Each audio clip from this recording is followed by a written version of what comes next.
self-improvement is a fallacy, and it is the source of most, if not all, of the suffering that we experience, because it fundamentally overlooks and denies your true self, your true nature, which is before, prior to, and always just below the surface of all of the changes, all of the improvements, all the developments that we are attempting to make in ourselves.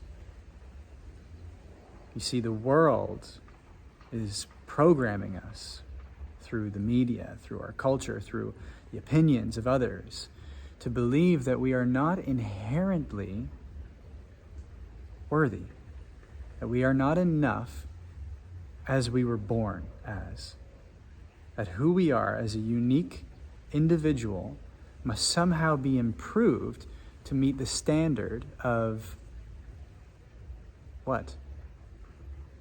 Of the status quo, of some unrealistic benchmark, which was set by who?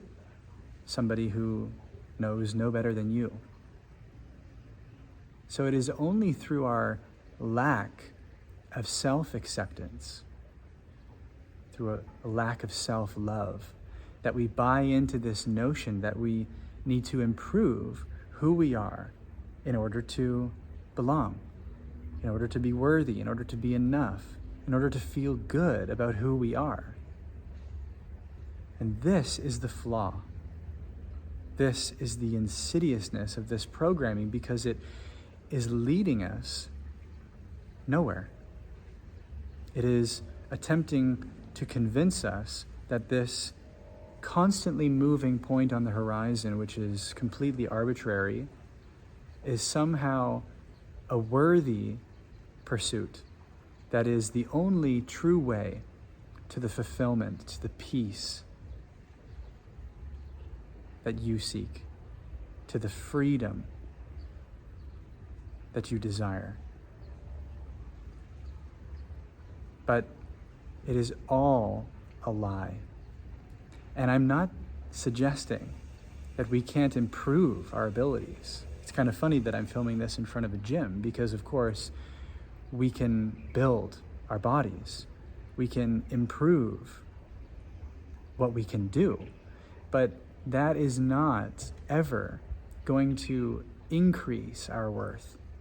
It is never going to improve the self that you are fundamentally. And that is where this whole belief, this whole notion, when it is unconscious, is inevitably leading to suffering. Because as soon as we get whatever the symbol is that we believe is going to make us feel good, feel worthy, it's going to get us that accolade, that respect, that attention from others, there's immediately another point which needs to be reached. And so it's a never-ending pursuit. But you see, the self that you are, prior to all seeking, all striving, all improving, is infinite. It is profoundly powerful. It is divinely designed. It is immeasurably peaceful. It is a boundless beauty. And it is unchanging. You were born as the unique individual you are, which is the expression of that divinity, of that infinity. And you need not improve anything about yourself to feel the worthiness, the freedom, the peace, the fulfillment that is your God-given birthright. Your true self is the ultimate fulfillment and success in life. To let go of the tendency to develop and improve ourselves and to recognize the truth of what we are. To come into alignment with our soul, to be who we already and always have been. And it is the distraction of self-improvement which is keeping us bound to this rat race of chasing something which we will never be able to get from the world, which is already what we have. It is already what we are. And to recognize that true self is freedom itself, is peace. And from there, to develop any abilities, to improve any communications or any gifts or abilities that you can express in the world, that's where that becomes truly powerful, because it is self-sourced rather than outsourced.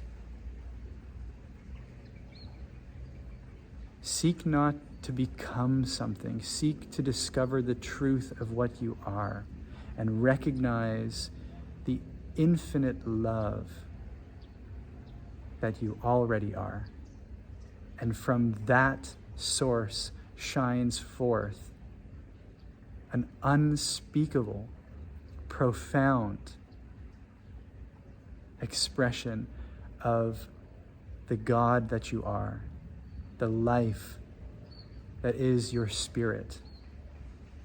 And that will take you further than any improvement of the self can take you.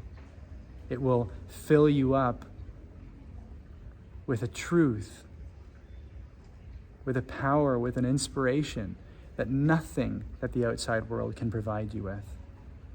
And it is only that recognition of your true self which is ultimately the only validation or confirmation that will provide any meaningful and lasting peace and fulfillment.